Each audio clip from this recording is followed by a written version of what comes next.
Donc maintenant, dans cette nouvelle session, nous allons voir la notion ou la clause having, qui est une clause souvent utilisée avec la clause ou après la clause group by, et qui nous permet de filtrer sur les groupes de résultats créés grâce à la clause group by et de faire vérifier une condition à ces groupes de résultats. La syntaxe de having est tout simplement rajouter une condition having à la fin de notre requête avec une clause group by. C'est-à-dire, on met notre select avec les colonnes et les fonctions d'agrégation qu'on souhaite appliquer sur ces colonnes. On indique la table dans la clause from. On fait notre grouping en utilisant la clause group by. Et à la fin, on rajoute la clause having en indiquant la condition qu'on souhaite vérifier au groupe de résultats créés avec la clause group by. Ici, normalement, pour tous les débutants, une confusion peut avoir lieu, c'est-à-dire on peut confondre la clause having avec la clause group by.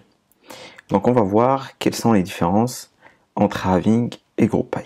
Bien évidemment, donc je l'indique ici, having est complètement différent de where. C'est pas la même, c'est pas les mêmes applications qu'on en fait. Having applique des conditions sur les groupes créés par la clause group by, alors que where applique des conditions sur des lignes individuelles. Donc on va voir des applications et des exemples concrets pour comprendre l'utilisation de having et la différence entre having et where. Donc là aussi c'est une notion qui est un petit peu compliquée à appréhender pour les débutants. Donc je vous conseille de refaire des exemples de votre côté et s'entraîner pour comprendre cette notion. Donc allons à MySQL Workbench pour les premiers exemples. Donc pour notre premier exemple, nous allons commencer avec la table Payment. Donc la table qu'on connaît très très bien maintenant. Et on va essayer de faire un grouping sur les amounts ou les montants que chaque client a dépensé. Voilà, donc Customer ID et puis Sum Amount.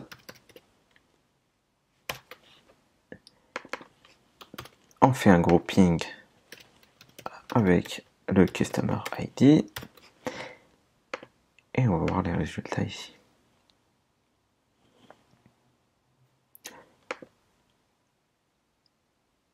Bien évidemment, ici, j'ai oublié un N. Voilà, donc là, j'ai le montant dépensé par chaque client avec un grouping sur les Customer ID. Supposons que maintenant, je souhaite connaître les clients qui ont dépensé plus que 200 dollars dans nos magasins. Donc c'est là on va utiliser la clause having et on va tout simplement prendre la somme des amounts, c'est-à-dire la somme des montants dépensés, et ici on va mettre notre condition supérieure à 200. On va l'exécuter et voilà, j'ai les deux clients qui ont dépensé un montant total supérieur à 200 dollars dans nos magasins. Donc là, on voit que la condition que j'ai appliquée a été appliquée sur le grouping créé par le group by. On va voir un autre exemple pour voir les différentes applications et on va essayer d'utiliser la table Customer. Et donc on va prendre le Store ID et on va prendre, donc, on va compter le nombre de clients par Store ID. C'est-à-dire, on veut connaître combien de clients a effectué une location dans chaque magasin. Donc, on va faire un grouping par Store ID.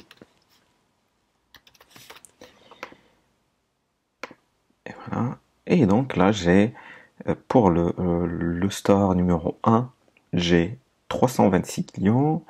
Et dans le store numéro 2, j'ai 273 clients.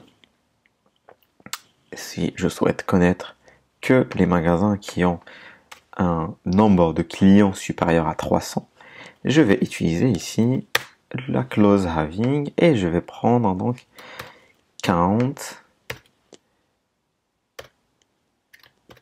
est supérieur à 300 et donc j'ai un seul magasin qui répond à cette question. Donc là aussi, la clause having a appliqué une condition sur les groupes qu'on a créés grâce à la clause group by. Et donc, on voit très bien que il se peut qu'on ait une confusion avec la clause where. C'est-à-dire, on se pose la question, comment du coup on pourrait utiliser la clause where et la clause having dans une même requête, et surtout quand est-ce qu'utiliser la clause where et quand est-ce qu'utiliser la clause having. Donc je reviens à ma partie théorique. Donc having, on l'utilise pour appliquer une condition sur les groupes de résultats créés par group by, et where, on l'applique sur des conditions de ligne individuelle. Donc allons voir ça dans un exemple concret. Et pour cela, on va utiliser la table film. Et on va essayer donc de prendre le rating et on va prendre la moyenne du prix de location, donc rental rate.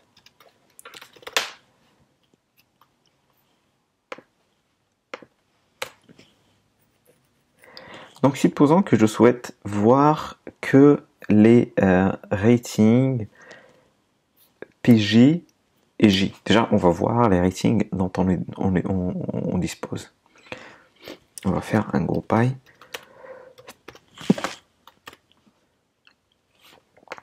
Rating. Donc voilà, j'ai les ratings dans la première colonne et la moyenne du prix de location dans la deuxième colonne. Donc supposons que je souhaite retourner que le rating PJ et le rating R. Donc ici, c'est une condition qu'on va appliquer sur les lignes individuelles de la colonne rating. Donc ce ne sera pas une clause having, mais une clause where. Donc on va mettre notre clause where et on va mettre rating in et là on va mettre PJ égale, en fait on va dire R.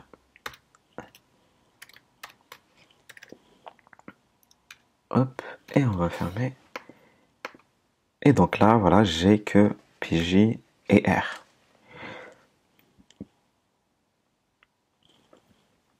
On va peut-être rajouter un troisième rating pour comprendre l'exemple que je souhaite montrer ici. Donc voilà, j'ai 3 ratings et en face, j'ai la moyenne des prix de location. Supposons maintenant que je souhaite appliquer une condition sur la moyenne du prix de location de ces 3 groupes que j'ai ici. Et donc là, on va utiliser la clause having. Et donc on va prendre AVG, rental rate, et supposons que je souhaite avoir les moyennes inférieures à 3.